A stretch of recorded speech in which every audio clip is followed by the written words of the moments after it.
Good evening, everyone. I welcome you all to day 3 of this JKP Constable free mock test series presented to by Gyan Gurukul on the official YouTube channel of Gyan Gurukul सफलता की नई उड़ान।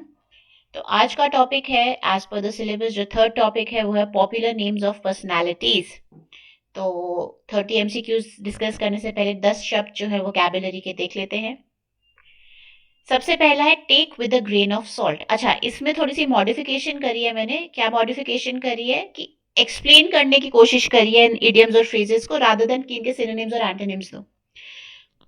सो take with a grain of salt का मतलब होता है to view something with scepticism और doubt. किसी चीज को जो है डाउट के साथ जो है अनश्योर होकर जो है देखना। तो ये फ्रेज का ओरिजिन अगर हम बात करें तो इसका ओरिजिन है कि जब हम किसी चीज में नमक डालते हैं तो वो चीज खाने लायक हो जाती है। सब्जी है, बिना नमक के खाओगे टेस्ट नहीं आएगा, लेकिन हाँ नमक डालने से सब्जी का टेस्ट थोड़ा सा जो है बढ़ जाता है। तो it becomes more palatable. Palatable मतलब आपके पैलेट को अपील करती है, आपके टेस्ट बड्स को अपील करती है। तो दिस सजेस्ट कि हमें कुछ इंफॉर्मेशन को भी जो है उसको ज्यादा जो है सीरियसली नहीं लेना चाहिए बिना केयरफुल कंसिडरेशन के। तो sentence usage, she told me about the gossip she heard but I took it with a grain of salt because the source is unreliable. उसने मुझे जो उसने गॉसिप सुनी थी वो उसने बताई, लेकिन मैंने उसे जो है ज्यादा सीरियसली ना लेते हुए उसको डाउट के साथ व्यू करते हुए जो है एक्सेप्ट किया उस इंफॉर्मेशन को, क्योंकि मुझे पता था कि जिस सोर्स से वो इंफॉर्मेशन आ रही है वो ज्यादा रिलायबल नहीं है, उस पर ज्यादा भरोसा नहीं किया जा सकता। तो मैं उस इंफॉर्मेशन को जो उसने मुझे पास ऑन करी उसको मैं एक ग्रेन ऑफ सॉल्ट के साथ ले रहा था, यानी डाउट के साथ ले रहा था। आई वॉज अगेन अनश्योर कि क्या वो सच है क्या वो झूठ है, बिकॉज उसकी रिलायबिलिटी जो थी वो क्वेश्चनेबल थी। Okay, next, cut to the chase. Cut to the chase का मतलब होता है to get to the main point quickly, skipping unnecessary details. जैसे बीट अराउंड द बुश था ना कि आसपास इर्द गिर्द मत घूमो, पॉइंट पर आओ। वैसे ही कट टू द चेज है कि भाई मेन पॉइंट बोलो ना, बकवास क्यों कर रहे हो, यहाँ वहां की बातें क्यों कर रहे हो, जो मुद्दा है उस पर आओ। तो इसका जो ये फ्रेज का जो ओरिजिन है ये फिल्म इंडस्ट्री से है, जहां पर एक्शन सीन्स जिसको चेज सीन्स कहा जाता है are often the most exciting. सबसे ज्यादा रोमांचक सीन्स वही होते हैं, एक्शन सीन्स ही होते हैं। तो cutting to the chase means skips any build. So cutting to the chase means it skips any build up. तो sentence usages, we are running out of time so let's cut to the chase and discuss the final decision. वक्त खत्म हो रहा है, समय की पाबंदी है, तो भाई बिना इधर उधर की बातें करे, बिना अपने आप अपने टॉपिक से डाइग्रेस करे, जो है बिना यहाँ वहां भटके, हम सीधा मुद्दे की बात करते हैं और फाइनल डिसीजन लेते हैं। Break the ice. Break the ice का मतलब होता है to do or say something that makes people feel more comfortable in a social setting. तो बहुत बार होता है ना कि आप शादी में जाते हो या किसी गैदरिंग में जाते हो, चार लोगों के बीच में खड़े होते हो, तो बड़ा ऑकवर्ड सा एक साइलेंस होता है कि पता नहीं है किसी को क्या बोलना है। तो ब्रेक द आइस वही है कि भाई आपने जो है कंफर्टेबल करने के लिए, उस ऑकवर्डनेस को खत्म करने के लिए सोशल सिचुएशंस में जो है कुछ बोलना है ऐसा या कुछ ऐसा करना है। तो एक्सप्लेनेशन, ओरिजिनली ये फ्रेज जो है रेफर करती है जब बर्फ जब जम जाती है पानी के ऊपर, उस बर्फ के ऊपर से शिप्स जब मूव करती है तो शिप्स क्या करती है, उस बर्फ को चीरते हुए काटते हुए आगे बढ़ती हैं और बाकी वेसल्स के लिए भी रास्ता बनाती हैं। तो इनिशियल बैरियर को ओवरकम करना, बेसिकली शिप क्या कर रही है, इनिशियल बैरियर को ओवरकम कर रही है, बर्फ से रास्ता बना रही है ताकि बाकी शिप्स और वो खुद उस रास्ते से निकल सके।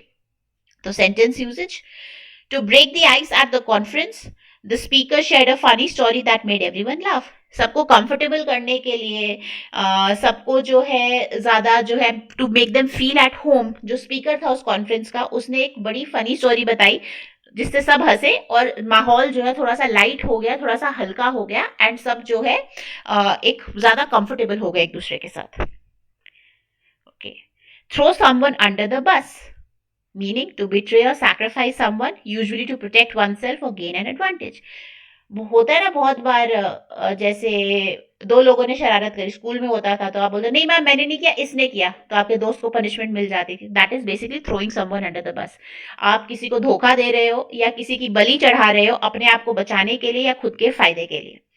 एक्सप्लेनेशन, ये फ्रेज सजेस्ट करता है एक सडन और एक सेल्फ सर्विंग एक्ट जो दूसरे को हार्म करता है, या स्पेशली कंपेटिटिव या स्ट्रेसफुल सिचुएशंस में आपका कोई कंपेटिटर है, आप दोनों को कुछ काम दिया गया था और उस काम में गलती हो जाती, तो आप बोलते हो कि सर मैंने नहीं, इसने करा है, इससे गलती हुई है, राइट। तो वही घर पे भाई बहन के बीच में राइवलरी होती है, तो मम्मी मैंने नहीं करा, इसने करा है, इसने तोड़ी है plate.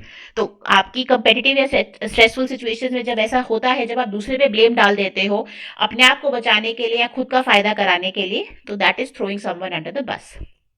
When the project failed, he threw his teammate under the bus to avoid getting blamed. अब प्रोजेक्ट फेल हो गया तो उसने क्या बोला, सारा जो प्रोजेक्ट का फेलियर का जो रिस्पॉन्सिबिलिटी था वो अपने टीममेट के ऊपर डाल दिया ताकि उसके ऊपर ब्लेम ना आए, right. Jump on the bandwagon, meaning to join others in doing something that is currently popular और ट्रेंडिंग। आप दूसरे लोगों को देखकर कोई पॉपुलर चीज या कोई ट्रेंडिंग चीज जो है वो कर रहे हो, जैसे आजकल एक गाना रील पर फेमस होता है तो उसको देखकर बाकी सब भी उसी गाने के ऊपर रील्स बनाना स्टार्ट कर देते, that is jumping on the band wagon. तो इसकी एक्सप्लेनेशन क्या है, बेसिकली 19th सेंचुरी में परेड वैगन्स होती थी। वैगन्स क्या होती है, ट्रॉली टाइप होती हैं। तो लोग जो है उन बैंड वैगन्स के ऊपर, उन ट्रॉलीज के ऊपर जंप करते थे अपना सपोर्ट दिखाने के लिए, पॉपुलर कॉजेस के लिए जो उनको पसंद आते थे। So sentence usage, when social media influencers started promoting the product, everyone jumped on the bandwagon and bought it.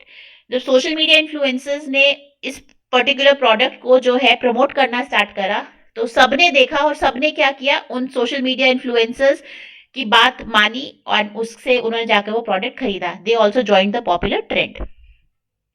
इंट्रांसजिएंट, it is basically an adjective, विशेषण है, एक डिस्क्रिप्टिव वर्ड है जो नाउन से पहले लगता है, जिसका मीनिंग है अनविलिंग और refusing to change one's view और अग्री टू समथिंग। एक ऐसा इंसान जो स्टबर्न है, जो अड़ियल है, अपना पॉइंट ऑफ व्यू नहीं चेंज करेगा, अपना स्टांस नहीं चेंज करेगा, या ना ही सामने वाले की बात मानेगा। तो synonym stubborn, uncompromising, unyielding, obstinate, चारों शब्द जो है इनका मतलब है अड़ियल। एंटोनिम्स, फ्लेक्सिबल होना, आप ज्यादा स्टबर्न नहीं हो, आप कॉम्प्रोमाइजिंग हो, कॉम्प्रोमाइज भी कर लेते हो, हट जाते हो, झुक जाते हो, यील्डिंग हो, अगेन झुक जाते हो, हट जाते हो। होमोफोन कोई नहीं है। Sentence usage, the intransigent attitude of both parties made it impossible to reach a mutually beneficial agreement. अब दोनों पार्टीज जो थी अड़ियल थी, दोनों अपने पॉइंट पर अड़ी रही, दोनों ने कोई कॉम्प्रोमाइज नहीं किया, दोनों जो है फ्लेक्सिबल नहीं थी, इस वजह से वो एक म्यूचुअली बेनिफिशियल अग्रीमेंट पे नहीं पहुंच पाई जो दोनों को फायदा दे सके। साइकोफैंट, साइकोफैंट एक नाउन है, नाउन होती है संज्ञा, संज्ञा is a name of a person, place और थिंग, एंड साइकोफैंट होता है, चाटुकार लोग होते हैं ना जो मस्का लगाते हैं, मक्खन लगाते हैं, उनके लिए यूज किया जाता है ये word. A person who excessively flatters और praises someone in authority, usually for personal gain. एक ऐसा इंसान जो बहुत ज्यादा मस्का लगाता है, तारीफ करता है, चने की झाड़ पर चढ़ा के रखता है, स्पेशली एक ऐसे इंसान को जो उससे एक हायर पोजीशन पर होता है, एक पोजीशन ऑफ पावर पे होता है, पोजीशन ऑफ अथॉरिटी पर होता है, ताकि उसे उस चीज का फायदा मिल सके। Synonyms, flatterer, brown noser, toady, yes man. Antonyms, critic, detractor, opponent. Homophone कोई नहीं है। Sentence usage, the manager quickly identified the sycophants in the office who flattered him to get favourable assignments. जो मैनेजर था उसने quickly identify किया कि इस office में कौन कौन से चाटुकार हैं जो उनको मस्का लगाते हैं ताकि उनको अपनी पसंदीदा असाइनमेंट्स या अपने लिए ज्यादा बेनिफिशियल असाइनमेंट्स जो मिल सके। Next word is perspicacious. Perspicacious जो है एक एडजेक्टिव है, एक विशेषण है, जिसका मतलब है कोई भी एक ऐसा इंसान जो मेंटली बहुत शार्प हो, जिसका दिमाग इतना तेज हो कि वो चीजों को बहुत अच्छे से समझ सके और उनको जो है एनालाइज कर सके। सिनोनिम्स क्या है, इंसाइटफुल, बहुत ज्यादा इंसाइट रखने वाला, बहुत ज्यादा एनालाइज करने वाला। परसेप्टिव, अगेन जिसकी परसेप्शन जो है बहुत स्ट्रांग रहे। श्रूड या अस्टूट। एंटोनिम्स, डल, भाई डफर है, डल है। ऑब्ट्यूज, कुछ समझ नहीं आता। ऑब्लिवियस या इग्नोरेंट, जिसको पता ही नहीं है कुछ। होमोफोन कोई नहीं है। Sentence usage, her perspicacious nature allowed her to quickly grasp complex theories and find solutions others overlooked.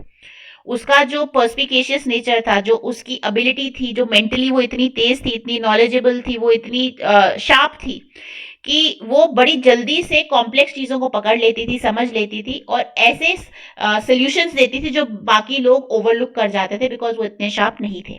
And the last word for last नहीं second last sorry, acrimonious part of speech is adjective, एक विशेषण है.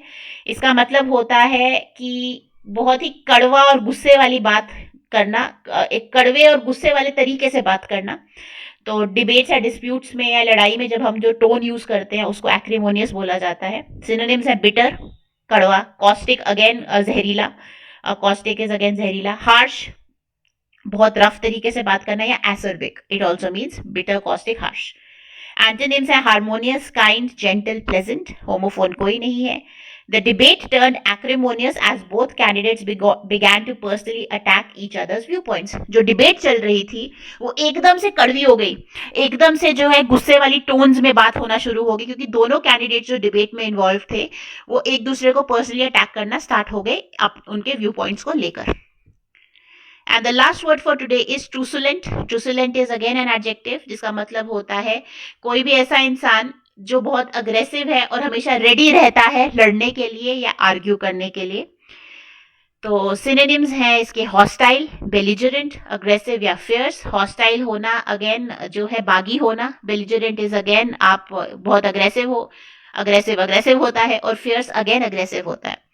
Antonyms peaceful, gentle, cooperative, homophone कोई नहीं है. Sentence usage, the truculent tone of his response made it clear he was not open to compromise. जो उसकी tone थी कि भाई बस अभी खाने को पड़ेगा, अभी लड़ने को आएगा, राइट. तो उसका जो रिस्पॉन्स था, उसकी जो रिस्पॉन्स की जो टोन थी, उससे पता लग गया कि भाई ये कॉम्प्रोमाइज नहीं करने वाला, ये नाको चने चबवाएगा, ये तंग करेगा, परेशान करेगा. Okay, so that was about vocabulary. तो names of famous names of personalities करते हैं. सबसे पहला, who is often referred to as Bismarck of India for his role in unifying India post independence. Independence के बाद इंडिया की unification के लिए किसको जो है बिस्मार्क ऑफ इंडिया बोला जाता है? क्या वो पंडित नेहरू हैं? क्या वो सरदार पटेल हैं? क्या वो श्री पोटी रामामल्लू हैं? या डॉक्टर राजेंद्र प्रसाद हैं? इसका सही आंसर है सरदार वल्लभ भाई पटेल, जिनको आयरन मैन ऑफ इंडिया भी बोला जाता है. सिमिलरली इंदिरा गांधी को आयरन लेडी ऑफ इंडिया बोला जाता है, राइट. जवाहरलाल नेहरू हमारे पहले प्रधानमंत्री थे. श्री पोटी रामल्लू जो थे, इन्होंने जो है स्टेट्स रीऑर्गेनाइजेशन की मूवमेंट जो है वो स्टार्ट करी थी, और 1953 में इन्होंने अपने आप को आग लगा ली, जिसकी वजह से पहली लिंग्विस्टिक स्टेट जो है बनी थी आंध्र प्रदेश, तेलुगु स्पीकिंग पॉपुलस के लिए. एंड डॉक्टर राजेंद्र प्रसाद, जैसा कि आपको पता होगा, हमारे पहले राष्ट्रपति थे. Okay, right. Who is called the lady with the lamp for her contributions to nursing? Clara Barton, Florence Nightingale, Marie Curie या Mother Teresa? ये आंसर है Florence Nightingale. She is known as a lady with the lamp. इन्होंने Crimean Peninsula में जो है fight की जा रही थी मल्टीपल पार्टीज के बीच में, जिसमें ऑटोमन एम्पायर एंड आपके फ्रेंच एंड ये सब सार्डिनिया, ये सब लोग जो है फाइट कर रहे थे. Tsar Russia under tsar Nicholas one के अंडर रशिया फाइट कर रहा था. तो उसमें ये जो है बेसिकली वॉर फील्ड में जो है लैंप लेकर घूमती थी वुंडेड सोल्जर्स को हेल्प करने के लिए. मैरी क्यूरी, अगर आपको पता हो, एक डिस्कवरर रह चुकी हैं. मदर टेरेसा एक सोशल रिफॉर्मर है. क्लारा बार्टन जो है, उनको एंजल ऑफ द बैटलफील्ड बोला जाता था. इनका जो रोल है ये अमेरिकन सिविल वॉर में था, and she is responsible for founding the American red cross. This is about Clara Barton. तो सिर्फ जो सही आंसर है उसके बारे में नहीं पता होना चाहिए, साथ ही साथ गलत आंसर के बारे में भी पता होना चाहिए कि अगर बाकी नाम दिए हैं तो किसके बारे में है. तो इससे क्या होता है, मैंने क्वेश्चन तो आपको एक ही पढ़ाया, लेकिन उससे 4 अलग अलग लोगों के बारे में आपको पता चल गया. Okay, right. Who is known as the father of Indian renaissance? Raja Ram Mohan Roy, Swami Vivekananda, Mahatma Gandhi, Bal Gangadhar तिलक. इसका आंसर है राजा राम मोहन रॉय, जो एक सोशल रिफॉर्मर थे. इन्होंने ब्रह्मो समाज की भी फाउंडेशन करी थी. इन्होंने सती को अबॉलिश कराने में हेल्प करा था. विमेन राइट्स के लिए लड़ते थे, राइट. साथ ही साथ चाइल्ड मैरिज के अगेंस्ट थे. Swami Vivekananda again social reformer, but more contemporary social reformer. Mahatma Gandhi तो सब जानते हैं, और बाल गंगाधर तिलक आपको पता होगा, ये हमारे एक फ्रीडम फाइटर थे. Okay, Which famous physicist is often referred to as the father of quantum mechanics? Quantum mechanics का फादर किसे बोला जाता है? एल्बर्ट आइंस्टाइन को, मैक्स प्लैंक को, नील्स बोर को या वर्नर हाइजेनबर्ग को? तो फादर ऑफ क्वांटम मैकेनिक्स है मैक्स प्लैंक. इन्होंने प्लैंक्स थ्योरी दी थी एंड प्लैंक्स कांस्टेंट दिया था. He was the first person to say कि लाइट जो है, जो एनर्जी है वो कंटिन्यूस नहीं होती, डिस्क्रीट होती है, right right? And Planck's constant की वैल्यू कौन बता सकता है? प्लैंक्स कांस्टेंट h से दिया जाता है. What is the value of Planck's constant? जल्दी से कौन कमेंट सेक्शन में बताएगा? By the way only 1% responded to yesterday's question की सारे जहां से अच्छा किसने लिखा है. Great effort, great attempt. आपका नाम नहीं आ रहा था वहां पे, मतलब कुछ इंडियन आर्मी करके आपका नाम आ रहा था, तो I don't know your name, but thank you for participating. Shows that at least there is somebody who is listening and responding to the questions. Albert Einstein, इन्होंने थ्योरी ऑफ रिलेटिविटी दिया था. इन्होंने क्वांटम फिजिक्स के बारे में important theory दी थी, but he is not the father of quantum mechanics. Max Planck को जो है नोबेल प्राइज मिला है फिजिक्स में. I think this is in the year 1918 में मिला. एक बार ये चेक कर लेना कौन से साल में नोबेल प्राइज मिला था फिजिक्स में. नील्स बोर जो है, इन्होंने बोर्स मॉडल दिया था कि किस तरह से इलेक्ट्रॉन्स जो हैं आपके न्यूक्लियस के आसपास जो है घूमते हैं. एंड वर्नर हाइजेनबर्ग अगेन एक फिजिसिस्ट थे जिन्होंने ये क्वांटम फिजिसिस्ट ही थे, बट इन्होंने हाइजेनबर्ग अनसर्टेनिटी प्रिंसिपल दिया था, right? Okay. Who is often referred to as the nightmare of the British Empire due to his revolutionary activities? अपनी बागी एक्टिविटीज की वजह से ब्रिटिश एम्पायर का नाइटमेयर किसे बोला गया है? भगत सिंह को, चंद्रशेखर आजाद को, सुभाष चंद्र बोस को या बाल गंगाधर तिलक को? चारों रेवोल्यूशनरी एक्टिविस्ट हैं. तो नाइटमेयर कौन है? नाइटमेयर है सुभाष चंद्र बोस, राइट? बाकी सबके बाद सब चारों के बारे में आपको पता होगा, इसमें बताने की कोई जरूरत नहीं. चारों का नाम आपने सुना होगा. इन्होंने इंडियन नेशनल आर्मी फॉर्म की थी कौन से साल में? कल ही पढ़ा था यार, 1943 में, जिसमें रानी लक्ष्मीबाई रेजिमेंट भी था औरतों के लिए. Okay. Who is popularly known as the father of medicine? Galen, Hippocrates, Ibn Sina, William Harvey? ये है आपके हिपोक्रेट्स, जो एक रोमन एम्पायर में ग्रीक फिजिशियन थे.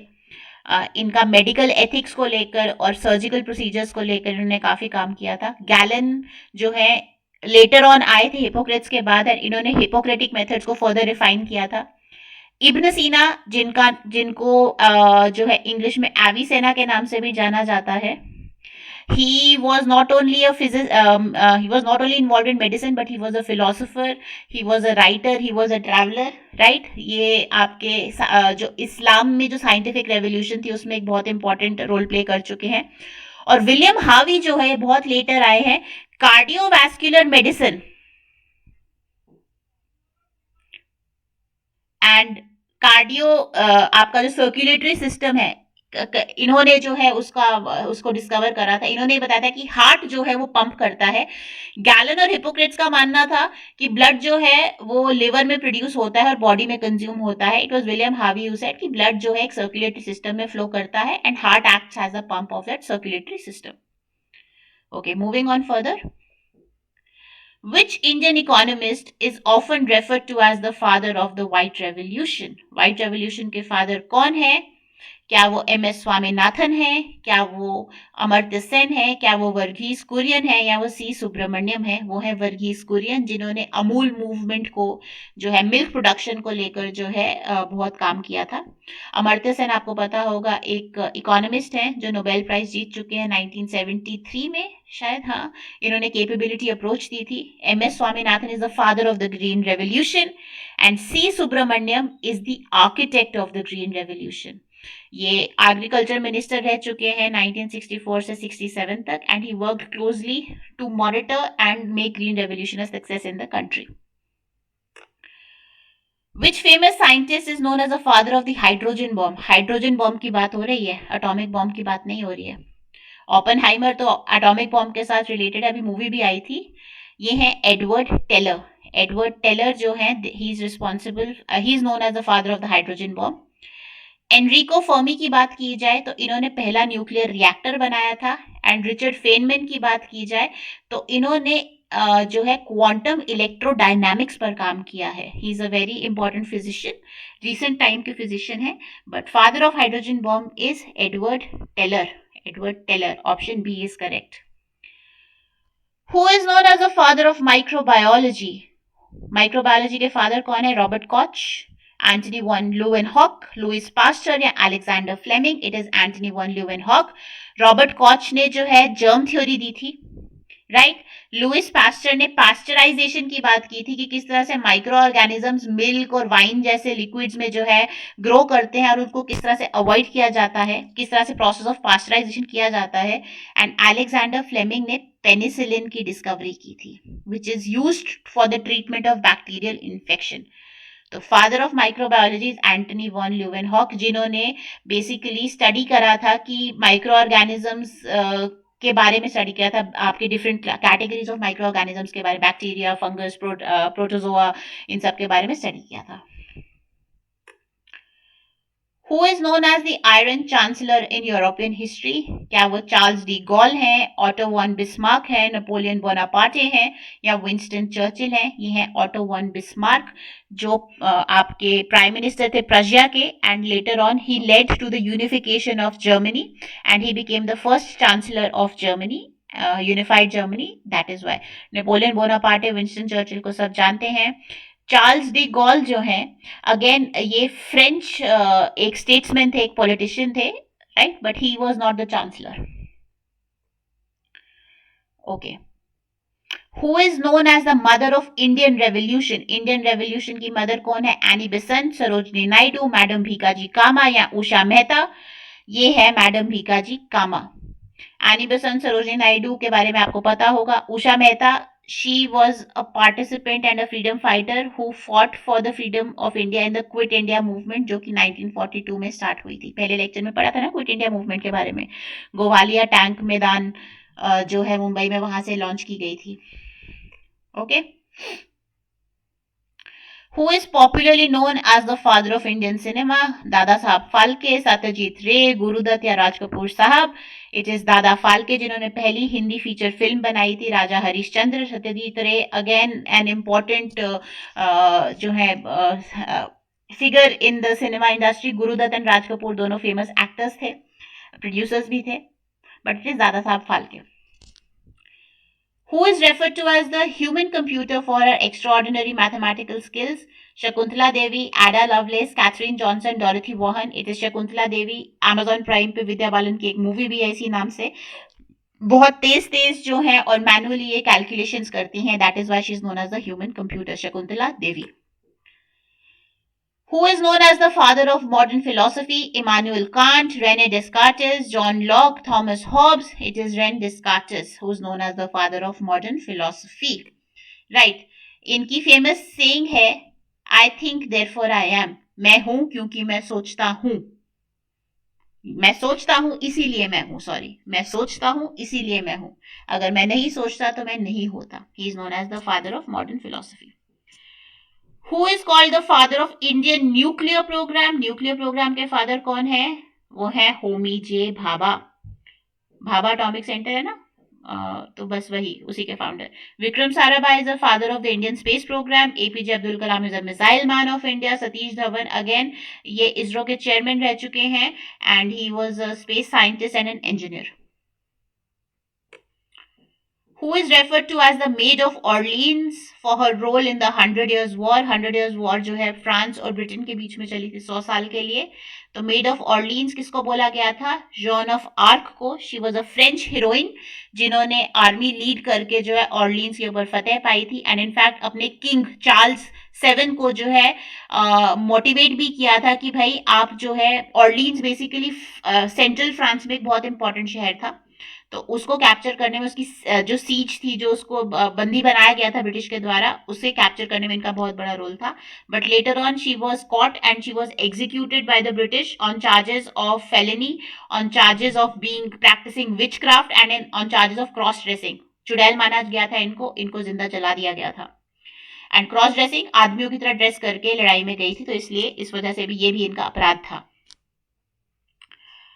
Which Indian social reformer is known as the father of the nation in Fiji? Fiji में किसको father of the nation बोला जाता है? मोहम्मद मुइजुद्दीन को, जयप्रकाश नारायण को, एडी पटेल को या सरदार पटेल को? एडी पटेल को फादर ऑफ द नेशन माना जाता है फीजी में, वहां के एक पॉलिटिशियन और सोशल रिफॉर्मर है। इंडिया में फादर ऑफ द नेशन कौन है? Who is the father of the nation for India? जल्दी से कमेंट सेक्शन में बताओ। 2 सवाल हो गए आज के। Right. Who is known as the saint of the gutters for her humanitarian work? अपने ह्यूमैनिटेरियन वर्क के लिए सेंट, गटर का सेंट किसको, गटरों का संत किसको माना गया है? मदर टेरेसा को, सिस्टर निवेदिता को, सरोजनी नायडू को, या फ्लोरेंस नाइटिंगेल? सॉरी, ऑर्डर गलत बोल दिया। हाँ, Mother Teresa, Florence Nightingale, Sarojini Naidu या सिस्टर निवेदिता? मदर टेरेसा को। She worked with the poor people of India and for that she was even awarded Nobel prize. Nobel prize की एक वीडियो हमारे static videos वाले प्लेलिस्ट में जो है वो बनी हुई है। So I would request you all, अगर आपको कोई भी डाउट है, बहुत डिटेल्ड वीडियो, बहुत अच्छे से समझाया गया नोबेल प्राइज की हिस्ट्री, कब कब दिए गए, किस किस को दिए गए, कैसे कैसे दिए गए। तो 15-20 मिनट की वीडियो, आई वुड रिक्वेस्ट कि अगर आपने नहीं देखी है तो वो जाकर देखिए, सो दैट ऐसे वाले सवालों में और आने वाले और कुछ सवालों में आपको दिक्कत ना हो। Who is referred to as the father of modern computer? Charles Babbage, Alan Turing, John von Neumann या Steve Jobs? This is Charles Babbage, who is the father of modern computer. Alan Turing ने artificial intelligence और machine learning पे बहुत काम किया है, तो उनको father of modern computing बोला जाता है। जॉन वॉन न्यूमैन ने जो है कंप्यूटर का आर्किटेक्चर दिया है। तो आज की डेट में जो हम कंप्यूटर यूज कर रहे हैं, इसमें सेंट्रल प्रोसेसिंग यूनिट होता है, जिसमें मेमोरी लगी होती है, एक डिस्प्ले यूनिट होता है, एक इनपुट यूनिट होता है। That is on the basis of the Neumann's architecture. तो he is the father of modern computing architecture. And Steve Jobs, आपको पता ही होगा, एक बिजनेस मैनेजर ने एप्पल को को फाउंड करा है, sorry. Who is called the father of modern astronomy? Modern astronomy के फादर कौन है? टॉलमी है, गैलीलियो गैली है, कोपरनिकस है, केपलर है? This is option C, Copernicus. इन्होंने हीलियोसेंट्रिक थ्योरी दी थी कि भाई धरती बीच में नहीं है, बीच में सूरज है और सारे प्लैनेट्स उस सूरज के इर्द गिर्द घूमते हैं। पहले माना जाता था कि धरती जो है वो सेंटर पॉइंट है सोलर सिस्टम का और बाकी सब धरती के इर्द गिर्द घूमते हैं। इन्होंने कहा कि नहीं, ये गलत थ्योरी है। It is actually the sun which is at the centre of the solar system and everything revolves around the sun. Kepler ने लॉज ऑफ प्लैनेटरी मोशन दिए थे, गैलीलियो गैली ने कोपरनिकस के काम को ही आगे लेकर गए थे, और टॉलमी एक एंशिएंट एस्ट्रोनॉमर है, फिलोसोफर भी है। Who is known as the first lady of Indian cinema? Indian cinema की फर्स्ट लेडी कौन है? मीना कुमारी, देविका रानी, नरगिस दत्त या Madhubala? Devika Rani. She is one of the first female actors जो इस कंट्री की थी। कर्मा और अछूत कन्या जैसी मूवीज इन्होंने करी, 1930s की मैं बात कर रही हूँ, right? Okay. Who is called the father of modern economics? ये तो पता होना चाहिए। Adam Smith, John Keynes, Milton Friedman, Alfred Marshall. This is Adam Smith, जिन्होंने अपनी किताब में जो है कैपिटलिज्म और इनविजिबल हैंड ऑफ मार्केट की बात करी है। कौन सी किताब है इनकी, जल्दी से बताइए? The wealth of Nations. Books वाला पोर्शन है ना, बुक्स एंड ऑथर्स, तो उसमें पूछा जा सकता है वेल्थ ऑफ नेशंस किसने लिखी है? वेल्थ ऑफ नेशंस लिखी है एडम स्मिथ ने। Next question, who is referred to as a black mamba in the sports world? Sports world में ब्लैक मांबा किसे बोला जाता है? लीब्रॉन जेम्स को, कोबे ब्रायंट को, माइकल जॉर्डन को, शकील ओनील को? कोबे ब्रायंट को ब्लैक मांबा बोला जाता है। He is a basketball player जो एनबीए को रिप्रेजेंट करते थे, 2016 में रिटायर हो गए, एंड बिकॉज इनकी स्किल की वजह से, इनकी फ्लेक्सिबिलिटी की वजह से इनको ब्लैक मांबा बोला जाता था। Who is known as the Napoleon of India? Akbar, Chandragupta Maurya, Ashoka या समुद्रगुप्त? समुद्रगुप्त को नेपोलियन ऑफ इंडिया बोला जाता है बिकॉज इन्होंने अपना एम्पायर जो है बहुत दूर दूर तक फैलाया था। फॉर दैट मैटर ये साउथ एशिया, श्रीलंका तक इनका एम्पायर फैला हुआ था, राइट? तो समुद्रगुप्त को बोला जाता है। Which scientist is called the father of chemistry? Antony Lavoisier, Robert Boyle, Dmitri Mendeleev, John Dalton? It is Antony Lavoisier. इन्होंने हाइड्रोजन और ऑक्सीजन जैसे केमिकल्स को उनका नाम दिया था। रॉबर्ट बॉयल ने बॉयल्स लॉ दिया था, जिसमें उन्होंने प्रेशर और वॉल्यूम के बीच का रिलेशनशिप बताया था। डिमिट्री मेंडलीव ने जो मॉडर्न पीरियोडिक टेबल है उसका इन्वेंशन करा था, एंड जॉन डाल्टन ने तो जो डाल्टन की एटॉमिक थ्योरी है उसको जो है वो दी थी। तो फादर कौन है केमिस्ट्री का? Antony Lavoisier. इन्होंने law of conservation of mass के साथ साथ ऑक्सीजन और हाइड्रोजन जैसे एलिमेंट्स को नाम दिया था। Who is often referred to as a king of pop? King of pop किसको बोला जाता है? Elvis Presley, Michael Jackson, Freddie Mercury या Frank Sinatra? It is Michael Jackson. Record selling albums और गाने बेचने की वजह से और इनके पॉपुलर ब्रेक डांस की वजह से इनको किंग ऑफ पॉप म्यूजिक बोला जाता है। Pop is a type of music. Who is known as the architect of modern India? Modern India का आर्किटेक्ट कौन है? Jawaharlal Nehru, Dr. Ambedkar, Sardar Patel या Rajendra Prasad. It is Pandit Nehru who is the architect of modern India. उनका vision था scientific और industrial development को लेकर, जिसके तहत इंडिया को डेवलप किया गया. Right, so he is the architect of modern India. Who is referred to as the apostle of peace? Peace की मूरत किसको माना, शांति की मूरत किसको माना जाता है? मार्टिन लूथर किंग जूनियर को, नेल्सन मंडेला को, महात्मा गांधी को या मदर टेरेसा को? It is C Mahatma Gandhi, who is also the father of the nation. मैंने खुद ही जवाब दे दिया पीछे पूछे सवाल का. Who is the father of nation for India? Mahatma Gandhi. Nelson Mandela, Martin Luther King junior, mother Teresa, तीनों जो हैं अगेन पीस, इन्होंने पीसफुल काम करे हैं, नॉन वायलेंस अहिंसा को प्रमोट करके ह्यूमैनिटेरियन वर्क करा है. But it is Mahatma Gandhi who is known as apostle of piece.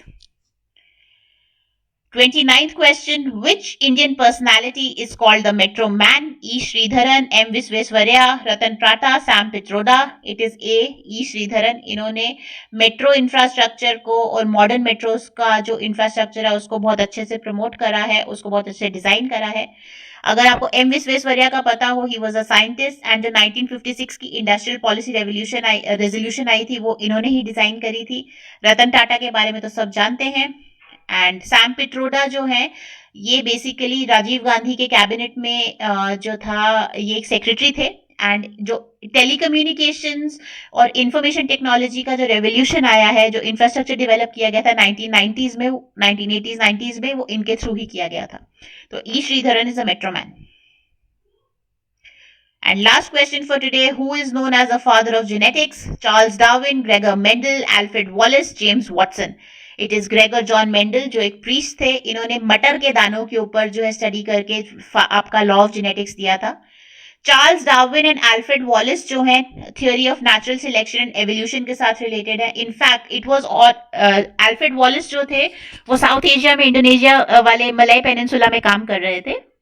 And इन्होंने चार्ल्स डार्विन को लिखा था कि भाई मुझे ऐसा ऐसा लगता है कि ऐसे ऐसे स्पीशीज इवॉल्व करती हैं. And was only after this letter that Charles Darwin felt compelled to publish his work on evolution.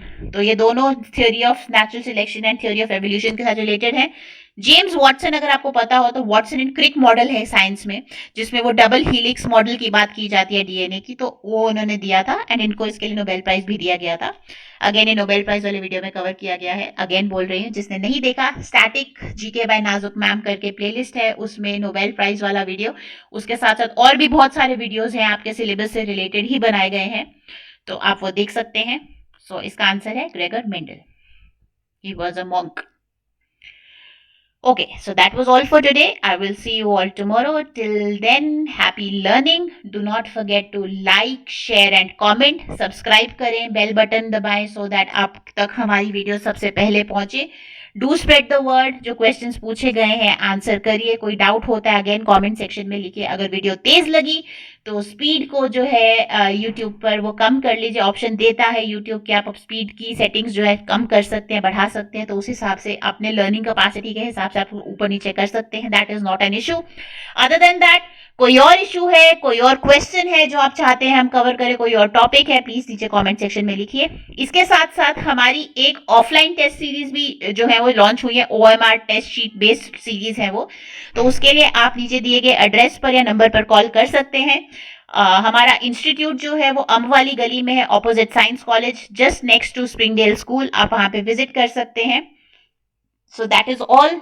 Happy learning. See you all tomorrow. Good night. Take care. Bye bye.